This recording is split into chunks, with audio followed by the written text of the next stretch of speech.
ESR বাড়লে কি হয় সেটি নিয়ে আমাদের অনেক টেনশন আছে এবং রোগীরা দেখে রেফারেন্স ভ্যালু মেলায়। সাধারণত দেখা যায় 20 পর্যন্ত আমরা 10 থেকে 20 পর্যন্ত আমরা নরমাল বলি। যখন 30 বা 35 হয়ে যায় তখন তারা আতঙ্কিত হয়ে যায়। এত ইএসআর কেন বাড়লো? বা ইএসআর বাড়লে কি হয়? আসলে ইএসআর বাড়লে কি হয় এই বিষয়টি প্রশ্নটা এভাবে না করে আমাদের জানা উচিত যে কি কারণে ইএসআর বাড়ে। ইএসআর বাড়াটা আসলে কোনো রোগ না।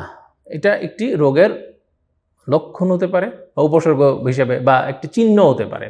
আসলে ইএসআর এর যে নরমাল রেঞ্জ আমরা বলি, ভ্যালু আমরা বলি 10 থেকে 20, আসলে এটা থেকে প্রায়ই বেশি থাকে 30, 35, 40, 50 হতে পারে। সাধারণ কিছু, কিছু সমস্যা যেমন জ্বর বা কিছু ইনফ্লামেশন, কিছু ইনফেকশন, ভাইরাল ইনফেকশন এগুলোর কারণে আমাদের ইএসআর 30, 40, 50 এমনকি 60 পর্যন্ত হতে পারে। তবে ইএসআর যদি 100 র উপরে হয় বা 80 র উপরে হয়, 80, 90, 100 এরকম হলে আমরা একটু সচেতন হব বা আমরা একটু সতর্ক হব।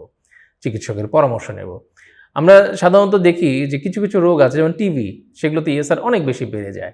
বিভিন্ন ধরনের ক্যান্সার, মাল্টিপল মায়োলোমা, তারপরে হচ্ছে যদি কোনো খুব ক্রনিক ইনফ্লামেশন গুলো আছে যেগুলা, ধরেন আর্থ্রাইটিস, এইগুলোতে কিন্তু বিভিন্ন ধরনের বাত, অটোইমিউন ডিজিজ এগুলোতে কিন্তু ইএসআর অনেক বেশি বেড়ে যায়। এজন্য আমি বলব যে 70, 80 বা তার বেশি হলে পরে তখন আপনারা একটু কনসার্ন হবেন।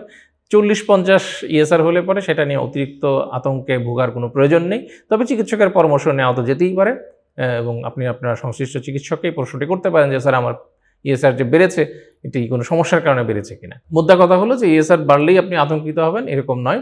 ইএসআর এর অনেক বেশি বৃদ্ধি হলে হয়তো কিছুটা ভয়ের ব্যাপার থাকলেও থাকতে পারে। তো আতঙ্কিত না হয়ে বরং সচেতন হন এবং চিকিৎসকের সাথে পরামর্শ করুন।